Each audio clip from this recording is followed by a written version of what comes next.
kami dapat memperoleh kebangkitan rohani yang besar, pemulihan yang besar, yang seperti sesuai dengan kehendak-kehendak Tuhan.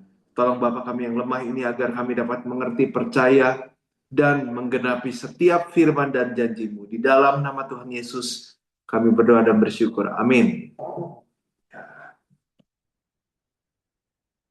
Gimana kabarnya semuanya? Sehat? Sukacita? Semangat? Sehat, Pendeta. Thank you.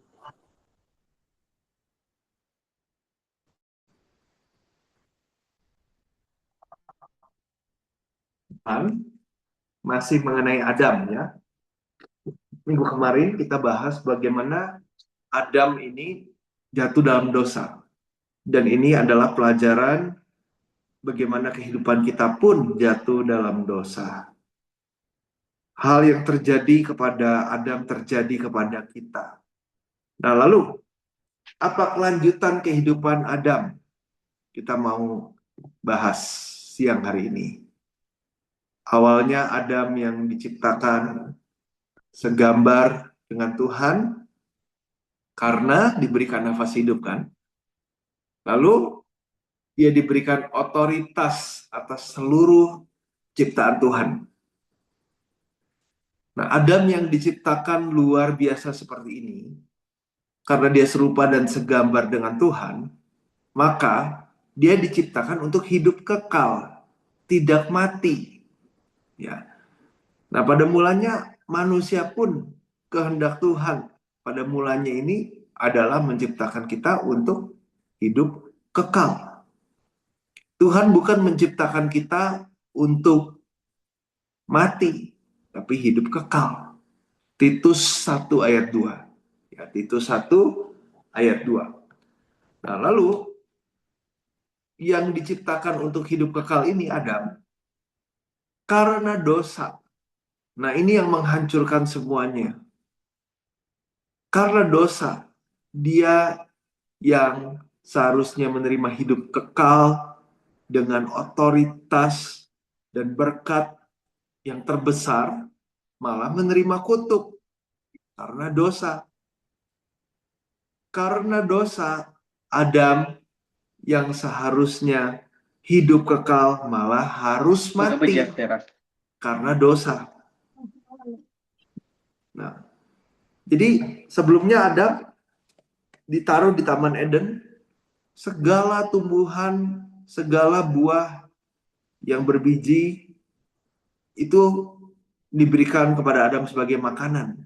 Boleh makan dengan bebas kecuali buah yang dilarang.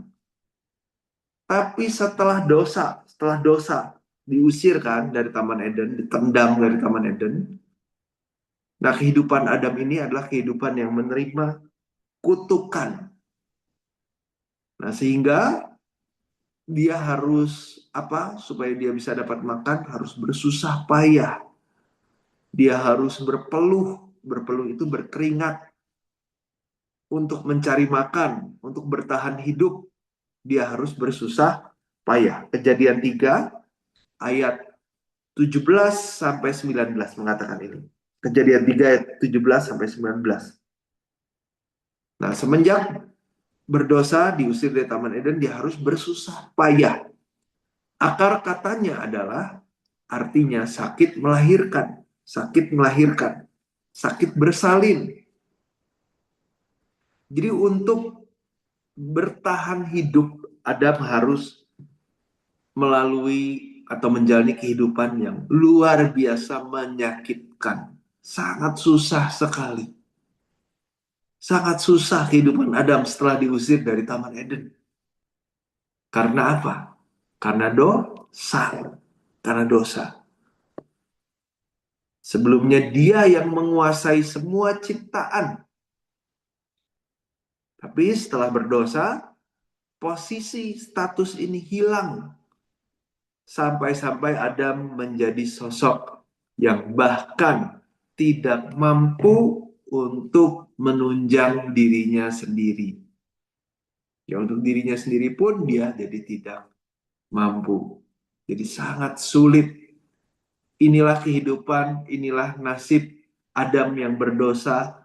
Dan ini adalah gambaran dari kehidupan semua umat manusia yang berdosa seperti Adam. Sangat sulit hidupnya. Boleh tanya ayah, ibu, kakek, nenek semua. Yang bilang gak sulit hidupnya itu cuman bayi, anak kecil. Ya, yang masih diurus, dipelihara oleh orang tua.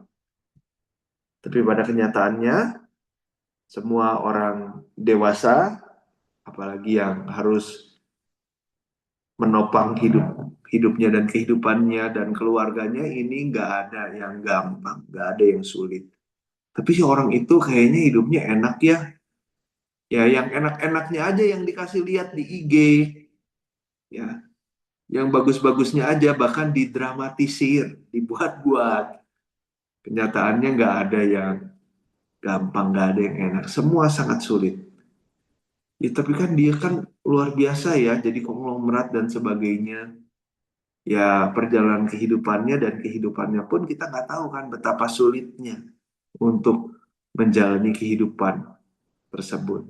Jadi jangan melihat yang enak-enaknya saja. Ya, memang betul yang menerima eh, apa namanya uang haram dan sebagainya kelihatannya enak. Ya memang betul, tapi itu kan memupuk dosa, hanya menumpuk dosa ya. Nah, jadi kita bisa lihat di sini dosa menghasilkan kutukan yang tragis, yang menghasilkan kehidupan yang menyedihkan, penuh dengan penderitaan dan sakit. Ya, manusia tidak bisa luput dari sakit. Semua karena dosa. Sampai akhirnya ujung-ujungnya mati. Ya, kembali ke tanah 2 kali 1. Nah, semua orang tanpa terkecuali berdosa. Semua orang. Semua orang harus menerima kehidupan yang tragis selama di dunia. Semua orang, seluruh generasi, di seluruh zaman. Ya, oh zaman sekarang, zaman dulu kan nggak kayak zaman sekarang. Semua zaman, semua mengalami kehidupan yang tragis. Kita akan lihat Mazmur 90 ayat 10. Mazmur 90 ayat 10. Musa menyampaikan firman Tuhan ini. Mazmur 90 ayat 10. 1, 2, 3 kita baca mulai. Masa hidup kami 70 tahun. Dan jika kami kuat 80 tahun. Dan kebanggaannya adalah kesukaran dan penderitaan, sebab berlalunya buru-buru dan kami melayang lenyap. Ya. Jadi apa kehidupan di dunia yang pendek ini, 70-80 tahun kalau kuat? Apa sih yang dilalui? Kesukaran dan penderitaan, lalu mati. Kehidupan semua orang di setiap zaman di seluruh dunia tanpa terkecuali nasibnya tragis seperti ini karena upah dari dosa, yaitu kehidupan yang dikutuk dan maut pada akhirnya. Nah, jadi seperti apakah kelanjutan kehidupan Adam yang diusir dari Taman Eden, yang harus menjalani kehidupan yang tragis ini, yang harus menjadi kehidupan yang sudah terputus hubungannya dengan Tuhan, seperti apa kelanjutan kehidupan Adam? Apakah Tuhan meninggalkan Adam begitu saja? Apakah Tuhan sudah tidak peduli lagi kepada Adam? Rasain lu, Dam. Gara-gara kamu nggak nurut sih, terimalah kutukan dan ujung-ujungnya kamu mati ya. Baik, aku nggak peduli. Nah, apakah Tuhan sudah tidak peduli kepada Adam seperti itu? Lalu Adam terus-menerus hidup dalam dosa, lalu mati masuk neraka. Apakah seperti ini? Ya, apakah seperti ini? Yang luar biasanya kita punya Tuhan yang penuh dengan kasih dan kasihnya tidak bisa diselami dengan pikiran manusia. Nah, kepada Adam yang jatuh dalam dosa ini, Tuhan mulai melakukan pekerjaan penebusannya. Tuhan memulai pekerjaan penebusan demi menebus, menyelamatkan Adam dan semua orang manusia yang berdosa setelah Adam. Jadi Tuhan memulai pekerjaan penebusannya demi menebus, menyelamatkan umat manusia yang berdosa. Nah, kenapa? Karena kasih. Karena Tuhan mengasihi kita. Tuhan mengasihi Adam. Tuhan mengasihi kita semua. Nah, karena kasihnya begitu besar, maka dia merelakan, mengorbankan satu-satunya anak yang tunggal untuk mati, menggantikan, menyelamatkan kita. Untuk menggantikan kita dari maut kekal, yaitu neraka kekal. Sehingga kita memperoleh hidup kekal. Ayat yang sudah tidak asing lagi, Yohanes 3 ayat 16. Yohanes 3 ayat 16. Karena begitu besar kasih Tuhan kepada kita yang berdosa, Dia mengaruniakan anaknya yang tunggal. Inilah kasih Tuhan diekspresikan. Ekspresi kasih Tuhan tuh seperti apa sih? Diekspresikan sebagai seorang bapa yang mengorbankan satu-satunya anak yang tunggal yang dikasihi demi kita. Inilah gambaran dari kasih Tuhan. Mengorbankan anaknya. Apakah Yesus adalah anak Allah Bapa secara biologis atau secara hurufiah? Yesus dan Bapa adalah satu. Allah Tritunggal, Allah Bapa, Allah Anak, Allah Roh Kudus yang adalah satu. Yohanes 10 ayat 30 mencatat itu. Yohanes 10 ayat 30. Aku dan Bapa adalah satu. Nah, jadi apakah Yesus adalah anak dari Allah? Yesus adalah Allah itu sendiri yang menjadi manusia. Ya. Jadi Yesus memakai rupa seorang anak laki-laki. Kalau bahasa Inggrisnya son, seorang anak laki-laki.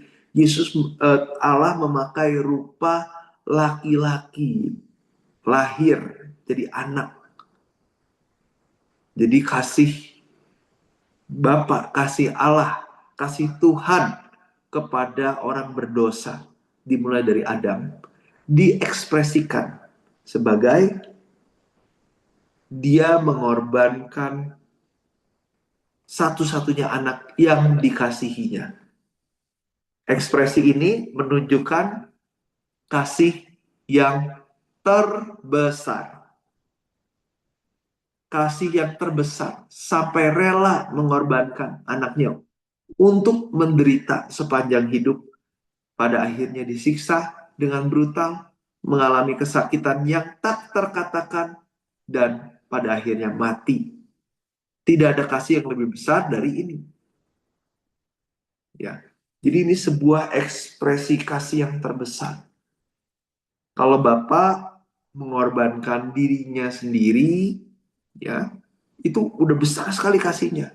Nah, tapi kalau mengorbankan anaknya satu-satunya yang dikasihi, ini lebih besar lagi level kasihnya.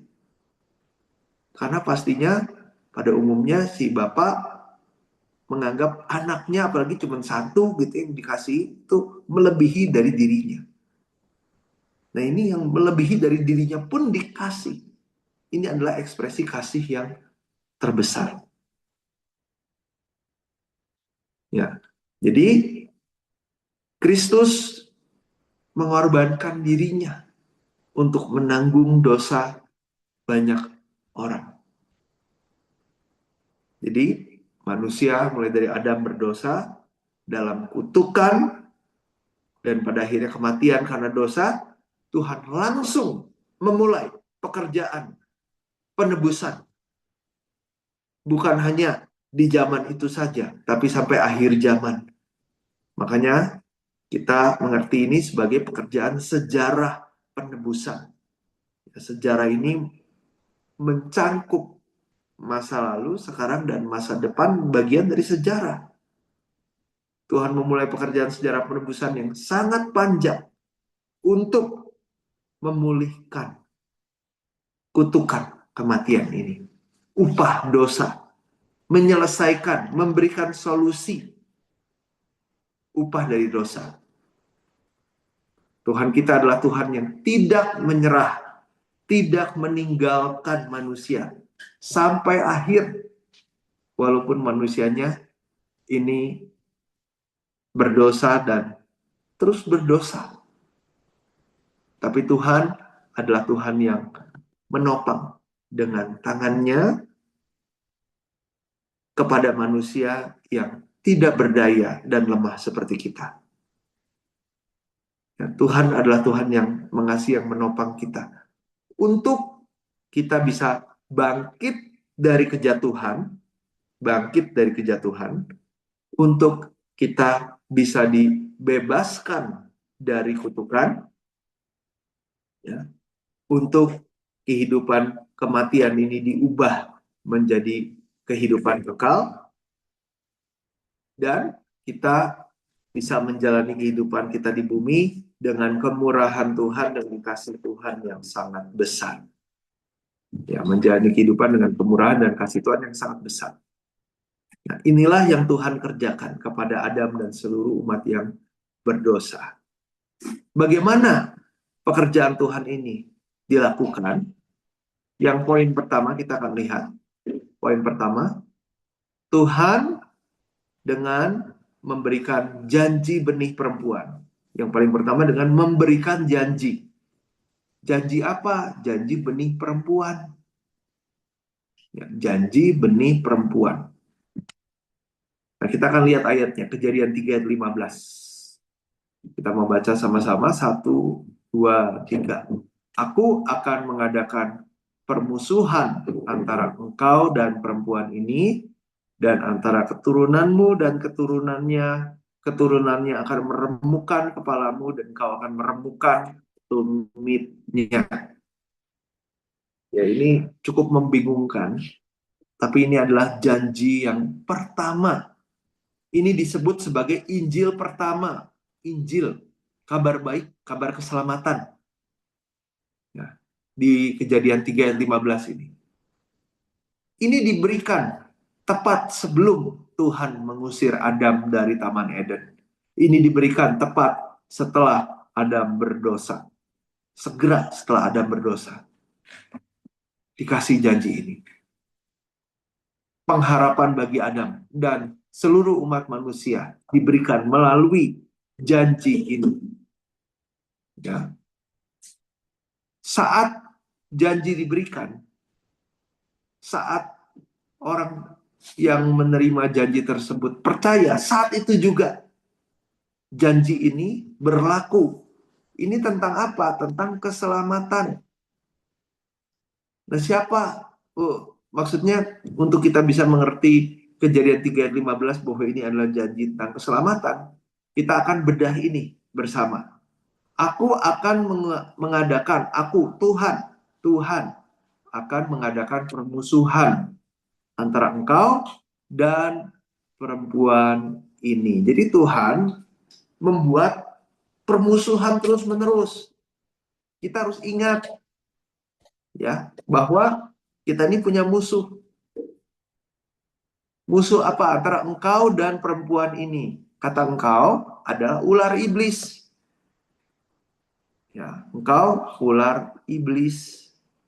Dan perempuan ini Hawa. Jadi Tuhan membuat permusuhan antara ular iblis dan Hawa. Oke? Si Hawa menganggap ular itu teman, makanya ngobrol-ngobrol asik. Ya. Citi-citi. Padahal itu adalah musuh. Nah, jadi jangan pikir ular iblis itu harus kita berteman, bergaul gitu. Itu salah. Oke? Jadi engkau di sini adalah ular iblis, perempuan di sini adalah Hawa. Lalu lanjut, antara keturunanmu dan keturunannya. Keturunanmu adalah keturunan si ular iblis. Iblis punya anak, punya keturunan. Hawa punya keturunan. Ya. Nah, kata keturunanmu di sini kan keturunan ular iblis. Ya, berikut ayat-ayatnya ya. Jadi kalau kita lihat ayat-ayatnya ini menyeramkan. Ternyata manusia. Si keturunan ular ini ternyata manusia. Ular-ular ini adalah manusia. Bukan jadi ular kobra, jadi ular piton, jadi ular apalagi lah, ular hijau dan lain-lain gitu ya.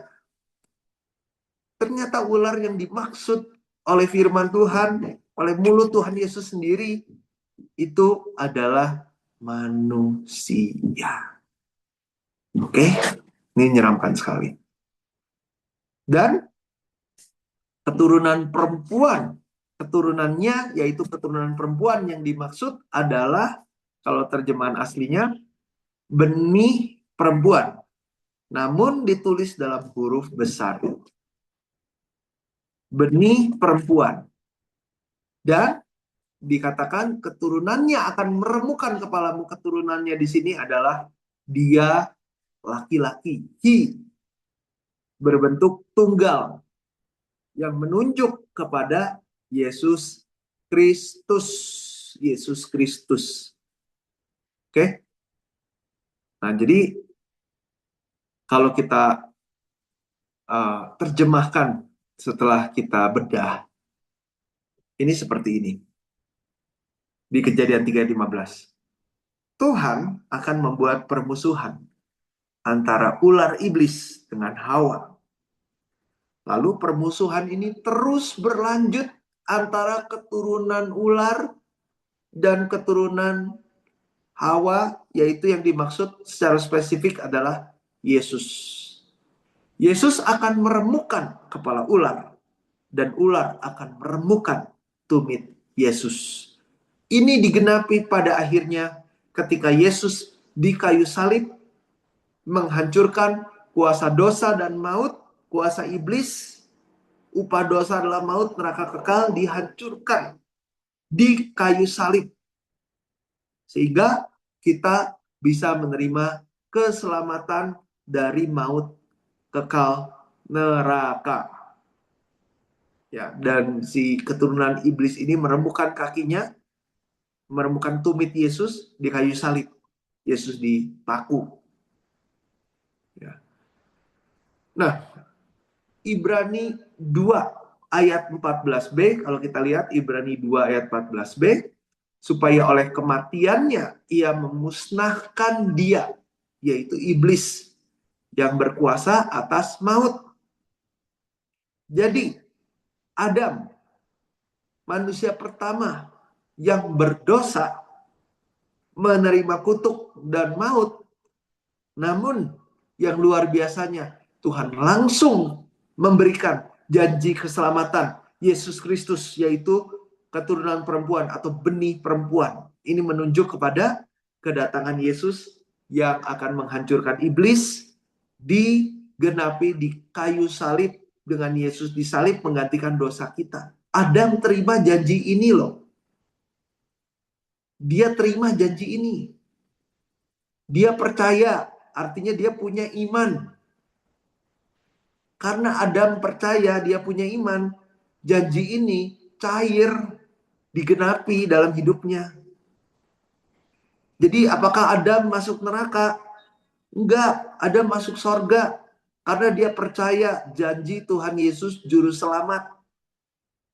Dia percaya.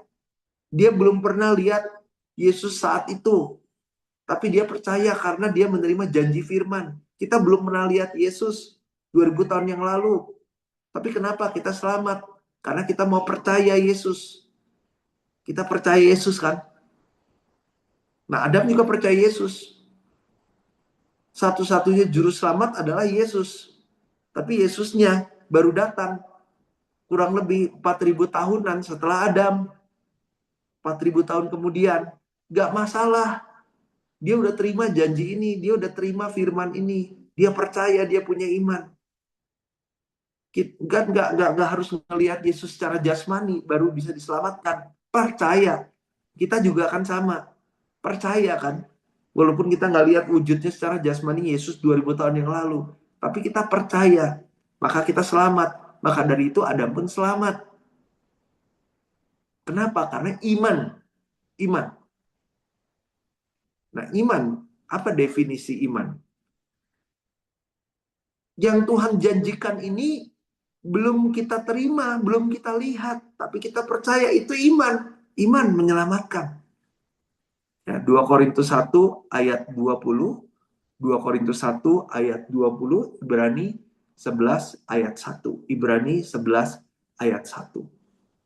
Nah, jadi Adam sungguh-sungguh percaya dirinya yang berdosa menerima kutuk maut ini kembali dihidupkan melalui janji Tuhan di Kejadian 3 ayat 15 yang disebut sebagai Injil pertama.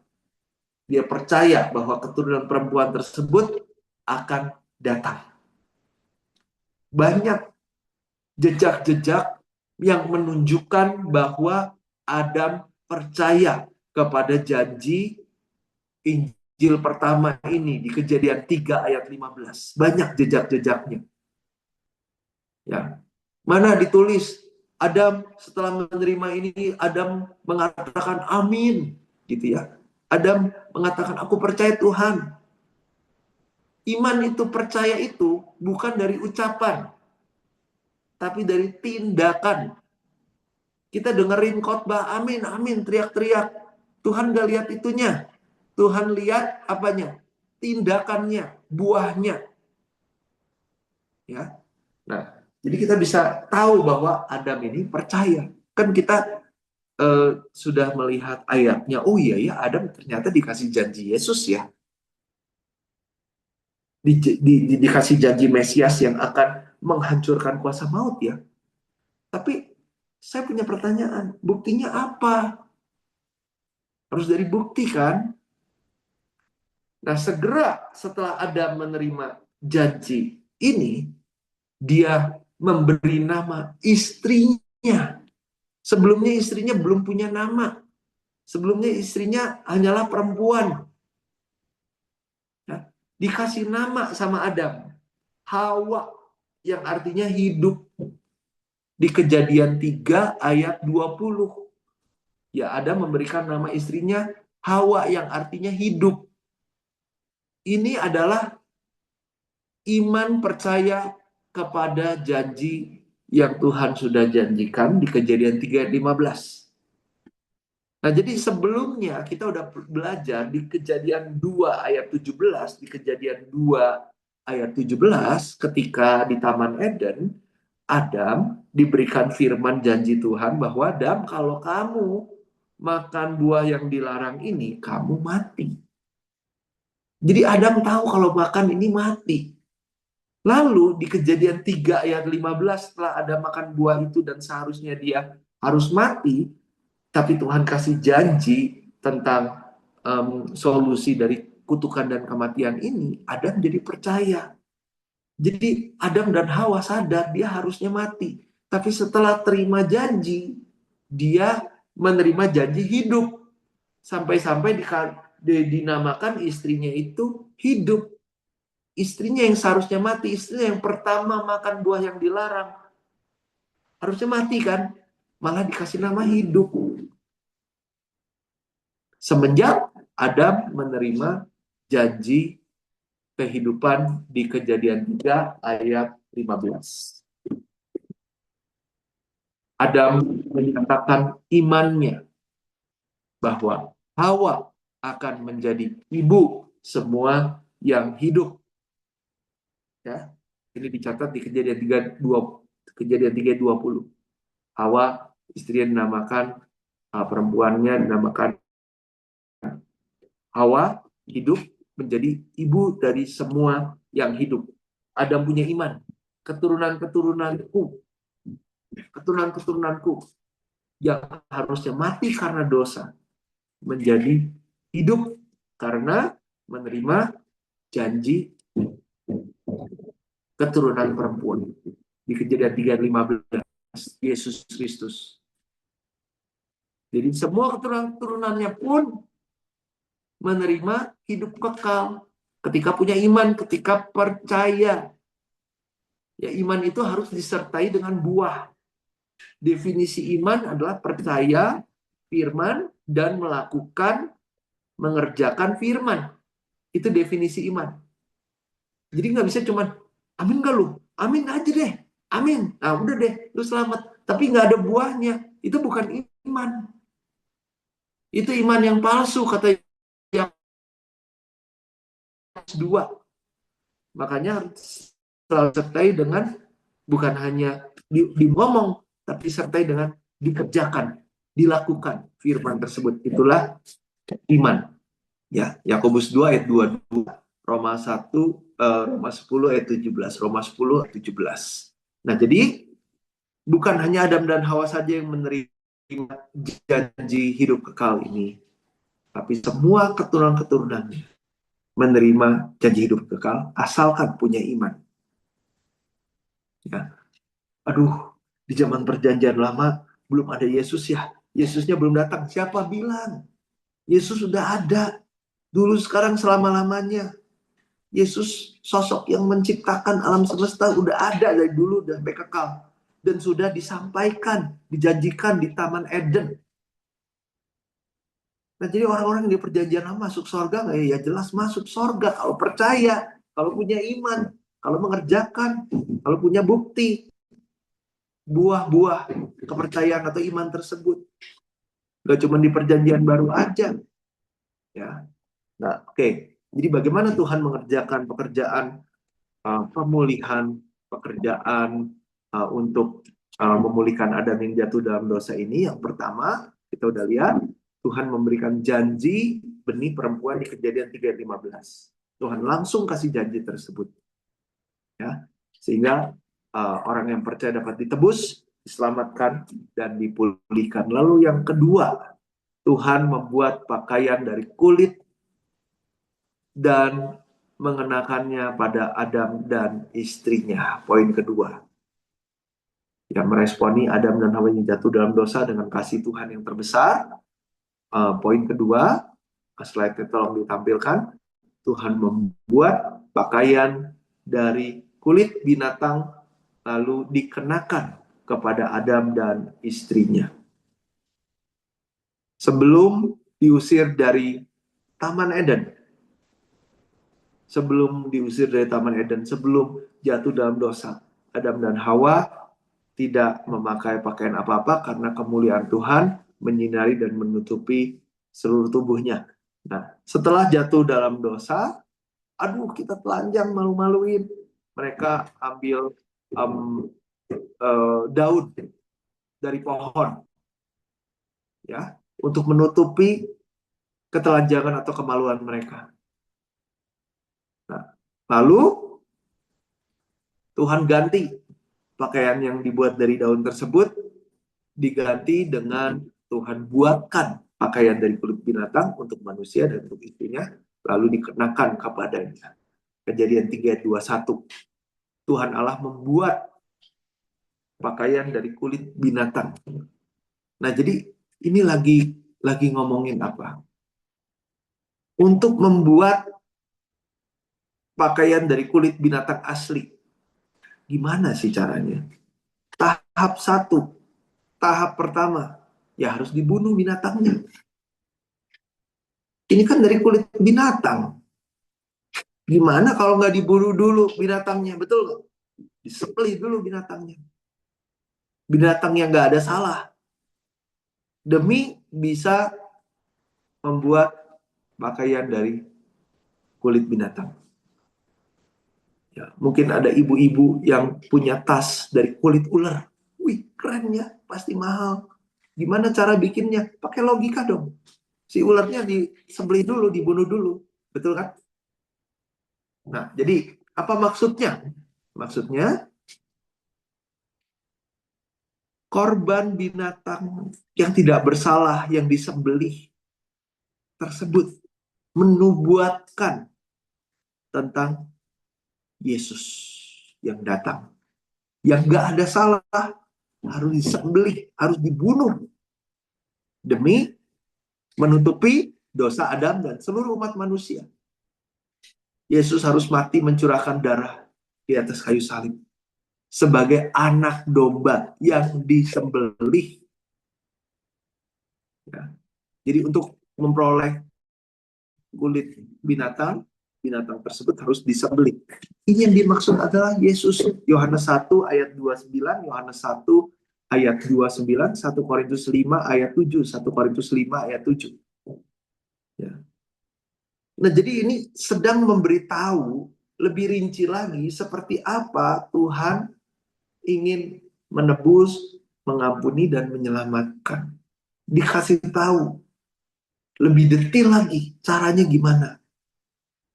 Yaitu Tuhan datang sebagai manusia dan menggantikan dosa kita. Menjalani kehidupan yang terkutuk dan pada akhirnya disembelih atau disalib, dibunuh. Keselamatan hanya didapat melalui pengorbanan, melalui kasih karunia dari Tuhan. Ya. Roma 3 ayat 10. Roma 3 ayat 10. Tanpa penebusan, tanpa pengorbanan, mana bisa kita bisa menyelamatkan diri kita sendiri dengan melakukan ABCDEFG? Nggak bisa, nggak bisa. Jadi pakaian dari kulit binatang ini adalah tanda, bukti dari perjanjian Tuhan. Tuhan yang menjanjikan keselamatan, dikasih tandanya, buktinya. Nah, sehingga Adam dan Hawa yang menerima ini pasti sangat bersyukur, pasti sangat terharu atas kasih karunia Tuhan yang terbesar ini. Dan sangat menghargai kasih Tuhan ini. Pakaian kulit binatang ini menutup ketelanjangan Adam dan Hawa. Ini sedang menunjukkan bagaimana Tuhan menyelamatkan, yaitu lewat pengorbanan. Anak domba yang tidak bernoda, tidak bercacat, disembelih untuk menutupi aib dosa. Nah, jadi Tuhan suruh kita, firman Tuhan suruh kita mengenakan pakaian Yesus. Ya, kalau terjemahan aslinya mengenakan pakaian Yesus di Roma 13 ayat 14. Roma 13 ayat 14. Kenakanlah pakaian Yesus. Ya, 1 Korintus 5 ayat 7, 1 Korintus 5 ayat 7, Wahyu 7 ayat 14, Wahyu 7 ayat 14, Wahyu 7 ayat 14. Kita yang sudah menerima keselamatan, dikasih janji sama Tuhan, dikasih wujudnya, disuruh kenakan pakaian Yesus. Sehingga bukan hanya mengampuni dosa kita, tapi kehidupan kita yang berdosa, yang malu-maluin ini, hidupnya dikuduskan. Nggak lagi hidup dalam dosa, tapi hidup dalam pengudusan Tuhan. Ya nggak cuma di mulut saja ya, tapi ini digenapi dalam kehidupannya. Dari sebelumnya kehidupan tanpa pakaian, itu kehidupan simbol dosa yang memalukan, dari kehidupan yang sudah ditutup dosanya dan tidak berdosa. Dosanya ditutup dan menjalani kehidupan Yesus, pakaian Yesus, menjadi kehidupan kudus. Saya mau ditutup dosanya, tapi saya mau dosa lagi. Itu sama dengan membuang pakaian tersebut dan kita telanjang lagi, bugil lagi. Ya, simbol dari dosa yang bagaikan orang bugil memalukan, gitu. Ini yang firman ini sedang tekankan. Dam, kamu dosa, Dam. Dihapus dosanya, Dam. Jangan dosa lagi, Dam. Kamu hidup di dalam kekudusan. Pakaian Kristus. Pakaian kekudusan. Wahyu 7 ayat 14. Oke? Nah, sebentar saya cek masih banyak nggak? Masih kuat nggak? Lebih tepatnya. Oke. Lumayan masih banyak. Lumayan masih banyak bahannya. Oke, kalau gitu sampai sini dulu. Kita lanjutkan minggu depan. kita bisa melihat bagaimana Tuhan mengerjakan pekerjaan pengampunan, penebusan, penyelamatan yang luar biasa terhadap Adam, yang adalah gambaran pekerjaan penyelamatan, penebusan, pengampunan yang luar biasa kepada kita. Ya.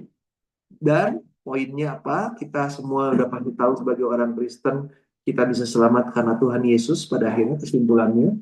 Namun jangan kita lupakan, kita pun sama Tuhan secara rohani sudah diberikan pakaian. Tuhan buat pakaian Yesus untuk kita pakai.